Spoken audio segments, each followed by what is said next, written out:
Hello everyone, this is your professor once again, Danny Araneta Cabulay, for the course Entrepreneurial Management.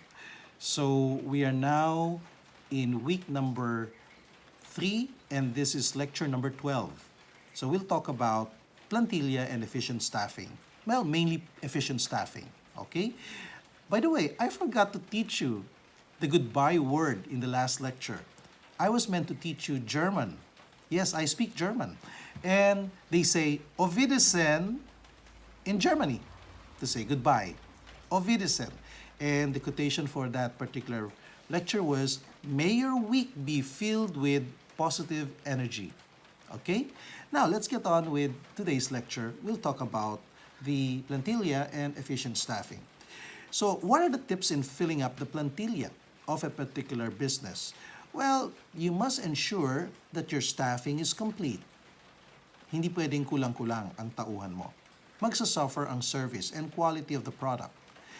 Make sure that all shifts are covered because there are businesses that would have only one shift. That means 9 o'clock to 6 p.m. Or your business could have 2 shifts. You have a morning shift and you have an afternoon shift. Or sometimes the business could be 24/7. You're operating 24 hours in the 7 days of the week. That means you have 3 shifts, the morning shift, the afternoon shift, and what you call the graveyard shift or the night shift. Okay? You can have the morning shift from 7 a.m.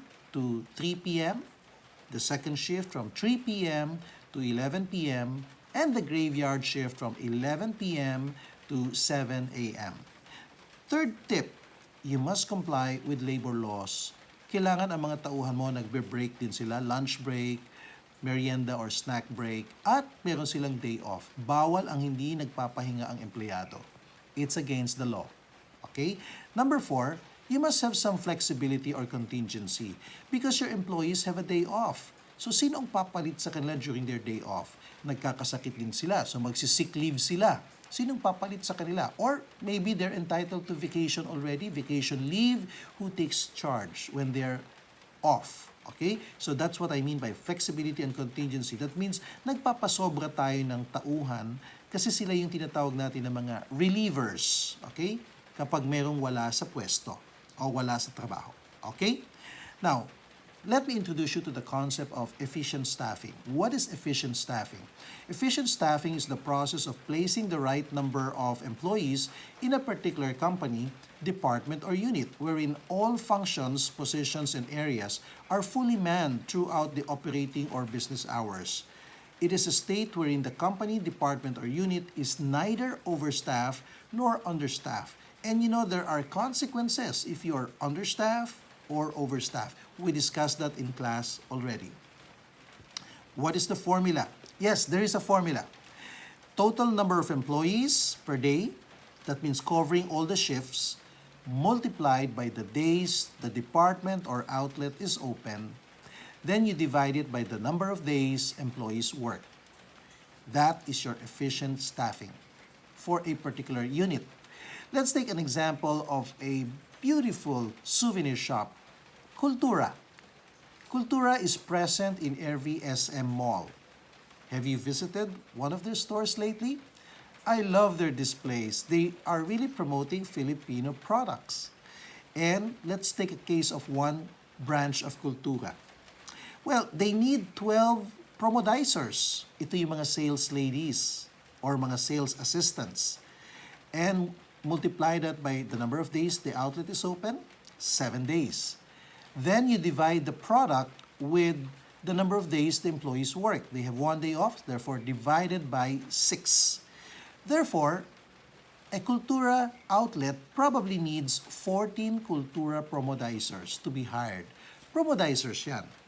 Hindi pa kasama dyan yung cashier at saka stock clerk.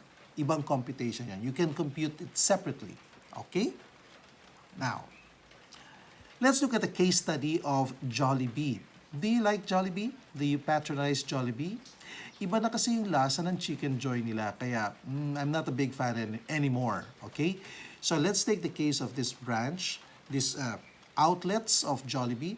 The 10 newest branches of Jollibee in Kamanava. What is Kamanava? Caloocan, Malabon, Navotas, and Valenzuela. Those are the northernmost cities of Metro Manila. Under one franchisee are recruiting managers, team leaders, and crews for the stores with 120 to 150 seating capacity each. So, malalaking tindahan to. Okay, maybe 2 floors. It advertised online through social media, the company website, campuses, and in broadsheets for 3 days. At madaming nag-apply. Okay? So they have to screen, they have to interview, and finally choose who will be hired. But how many should be hired? The stores will have 2 shifts. Morning shift, that's 6 a.m. to 2 p.m. And the afternoon shift, that's 2 p.m. to 10 p.m. Each shift has a manager, a team leader, 3 fryers and cooks, 3 cashiers, and 2 busboys or busgirls. Employees work 6 days a week and the outlets are open daily. Okay, so that's the case. Now, here are the questions you need to answer. Only 2 questions. First, how many employees do they need to hire for 10 new branches in Kamanava? Second, can you consider this mass recruitment? Remember the formula? In efficient staffing, total number of employees per day, multiplied by the days the outlet is open, and divide by the days employees work. So if we apply the formula, the managers you need to hire would be 23.33 or 24 managers. The team leaders that you need to hire would be 23.33 or rounded to the next 24 team leaders to be hired.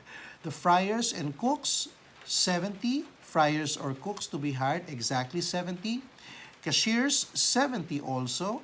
And the bus boys and bus girls, 46.67 or rounded to the next 47 bus boys or bus girls. So, bakit hindi natin kinukuha yung 23.33 or 46.67? We round it to the next kasi buong tao ang hinahire natin, hindi kalahati. There's no such thing. Wala tayong hinahire na manananggal, okay? So, second question. Would you consider this mass hiring? If you're hiring more than 100 people, that's mass hiring. That's a lot of people. So the total number of employees to be hired for the 10 branches in Kamanava of Jollibee would be 235 new employees. That's mass hiring. Okay? What are the attributes of the management team? So if you are going to be the owner of your business or you're going to be the manager, 2 things have to be considered, your qualifications and your personality. So when you talk about qualifications, kasama dito ang educational attainment, anong natapos mo, competencies, saan ka magaling, work experiences, yung mga karanasan mo sa pagtatrabaho o pagnenegosyo, training, yung mga kasanayan mo, seminars attended, conferences, special workshops, and maybe licenses and certifications from TESDA or for PRC, okay? And let's talk about personality. Your appearance. You should look like an owner of a business or be respectable, decent, okay? Health. You have to be healthy because there's a lot of work to be done. May stress ka. Kaya kung mahina ang health mo, meron kang mga nararamdaman, meron kang mga ailments, they might deteriorate because the workload of a businessman can be very stressful sometimes, okay? And then your work attitude. We'll talk about that later on. Work attitude has a lot of things to consider. Your optimism, your resilience, your grit and determination, your outlook in life, okay? And then finally, communication skills. You should be able to communicate in English or in Filipino or any particular dialect, especially if you're going to put up your business in the provinces, okay? So those are the considerations for the attributes of the management team. Remember, when you do business, importante yung values ng negosyante. Kasi kung maganda ang iyong core values, it will be manifested in your behavior and attitudes in running the business. And it will be translated, manifested, and felt by your customers. The service is impeccable. And that can be translated into profits because your organizational goal is to earn profit. Okay? So here's pop question number 12 for this day. In your team's chosen business project, identify one job position title. Describe all the specific attributes, both in terms of qualifications and personality, of that particular position you are looking for in an applicant for the said position. Okay? So you will have to answer this question individually. Okay? So each person will have a different job position. Okay? There are 3 members in the team, so you have several employees. Choose one. Do not duplicate what the others have answered already. So agree who's going to do a particular job position. So this is to be answered individually. Deadline for posting your answers is October 4, that's Tuesday. I know that you have already answered this question, but you're just waiting for this video to be posted so you can post your answers. For this pop question number 12, the answer has to be individual and your answers should be different from the other. Do not replicate the job position chosen by your teammate, okay? I hope I made myself clear on that. So what is the project task for this week? Develop a table of organization or organizational chart for your business. I know that you've done this already in class, but please submit that so I can double check it. Give me the final one, okay? So it should be the polished one.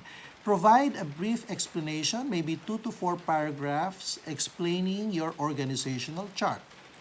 Deadline for posting again is October 4, Tuesday. I know that you already have an answer to this. You're just waiting for this video to be posted so you can post your answers. Okay? So, for today, I'm going to give you the goodbye word.